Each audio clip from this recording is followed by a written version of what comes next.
frozen silence of the forest, a pistol is raised, but the condemned man smiles. Snow crunches under the officer's boots, the cold air sharp enough to cut.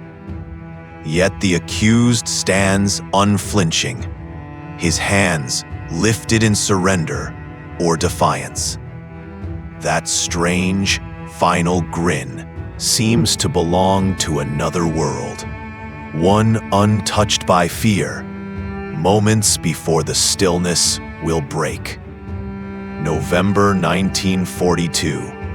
In Rukayarvi, a Soviet accused of spying laughs moments before his execution by a Finnish officer. Banners sway above the crowd as lines of marchers press forward through Berlin's streets, their voices bound to a single demand. Men, women, and youth move together, some with determined eyes, others with quiet curiosity. Flags ripple in the breeze, carrying symbols and slogans meant to reach beyond the city, toward a contested border and the people who live there. 1930. In Berlin, demonstrators rally under the banner. 3.5 million Sudeten Germans demand their rights, protesting the political status of ethnic Germans living in Czechoslovakia. In the dim attic light, a lone figure stands where whispers once fought to drown out the sounds of war.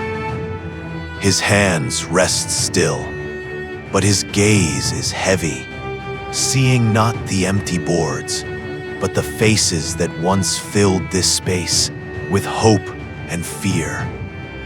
Every creak of the floor seems to echo the silence left behind. A silence only he has lived to hear. 1960. Otto Frank, the sole surviving member of his family, returns to the attic where they hid from the Nazis during the Holocaust. Canoes glide across still waters, their carved patterns mirrored beneath the surface, as a lone white kayak drifts among them. The man inside has paddled oceans and rivers for 7 years, chasing a journey rather than a destination. Yet fate waits just ahead, a world at war that will turn his welcome into captivity. For now, the river carries him forward, unaware that the finish line will not bring freedom. Beginning in 1932, Oscar Speck kayaked 50,000 kilometers from Germany to Australia. Weeks before his arrival, Germany invaded Poland. Upon landing, he was arrested and spent the war in an Australian POW camp. A young couple stands frozen in sepia, their faces calm yet distant, unaware of the dark history one of them will one day be part of. She sits with a book in her lap, her dress spilling across the patterned floor, while he leans casually against an ornate stand.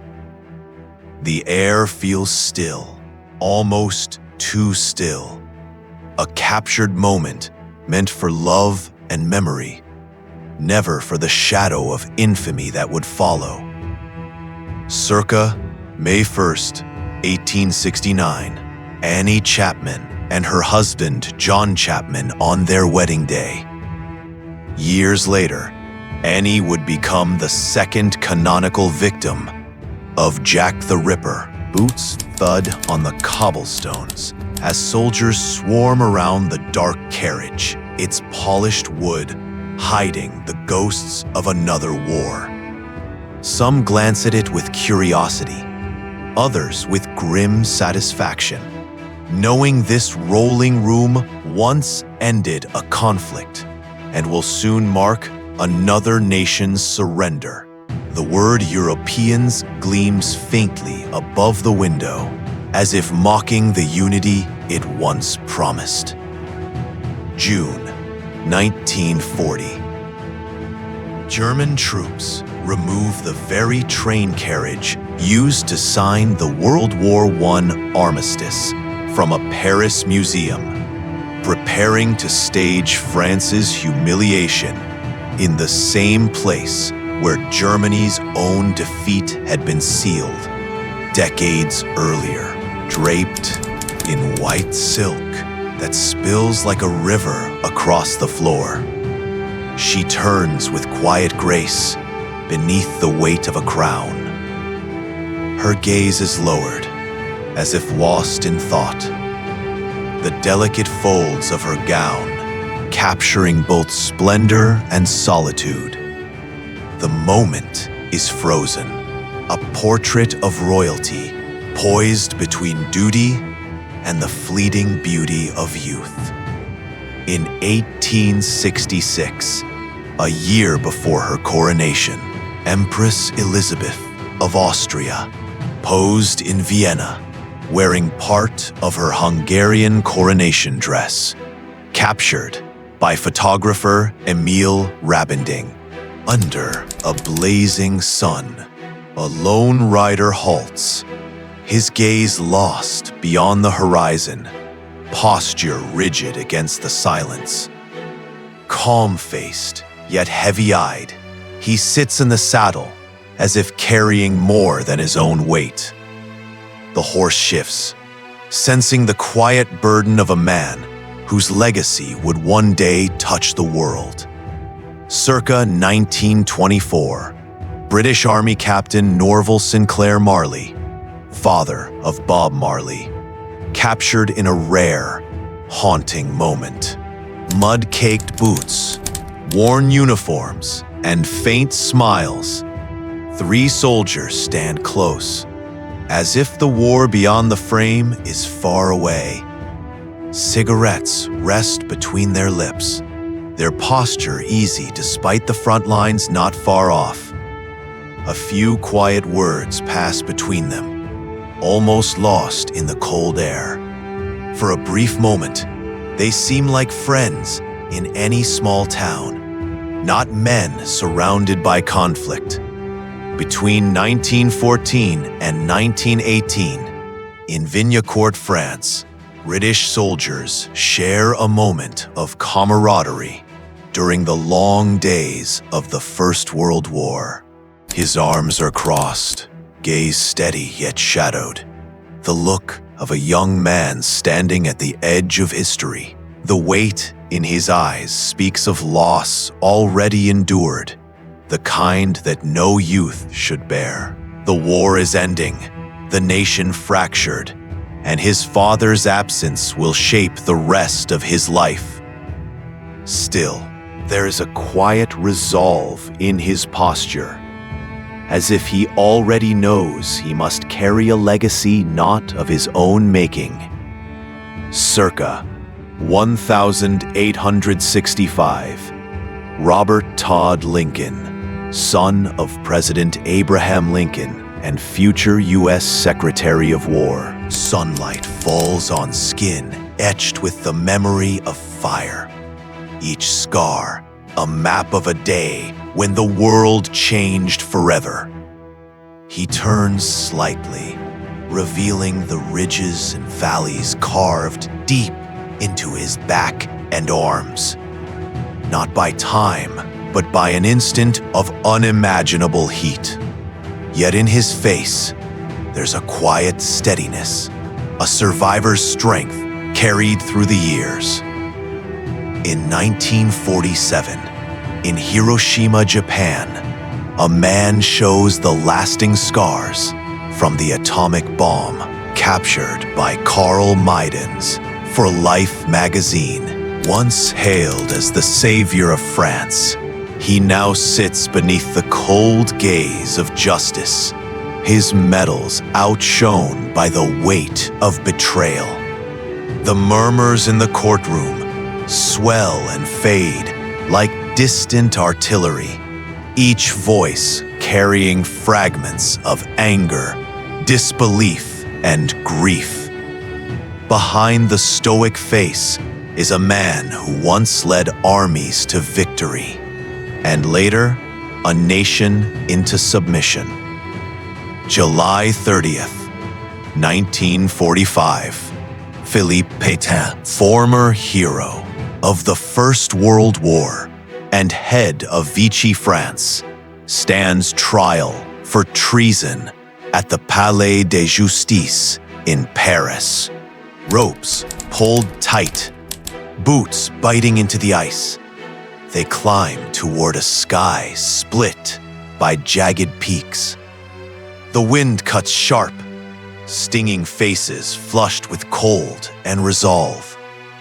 One man glances back with a grin, a fleeting spark of warmth in a frozen world, as his comrades chip their way higher into the white silence. In 1939, mountaineers from the French Army of the Alps scale the Bossons Glacier near Mont Blanc, training on the icy frontier before the world descended into war. Wrapped in winter fog, the city stands silent as a sea of mourners faces long rows of coffins. Soldiers lift the wooden boxes with slow, deliberate care, each holding someone who will never return. The damp streets and heavy air fuse into a moment where time itself seems to pause. February 1945, a state-sponsored memorial in German-occupied Prague for Czech civilians killed during the American bombing of the city. 3 boys stand shoulder to shoulder, their eyes fixed on a painted vision of conquest beneath the shadow of a swastika. The canvas shows a wagon rolling past a fallen border sign, the sunrise painted as promise, not loss.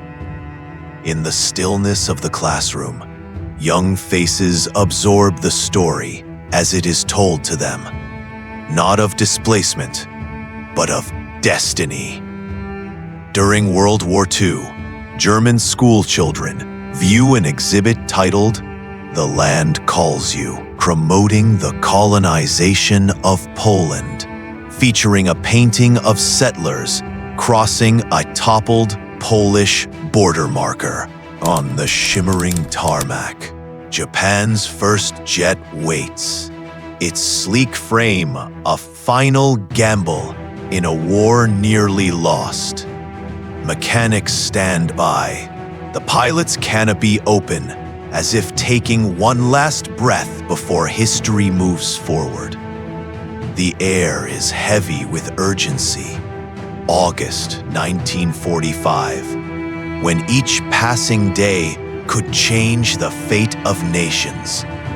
Soon, this machine will rise into the sky, carrying with it the ambitions of an empire on the brink. August 7th, 1945. The Nakajima Kikka, Japan's first jet aircraft, readied for flight, likely before its second test in the final days of World War II.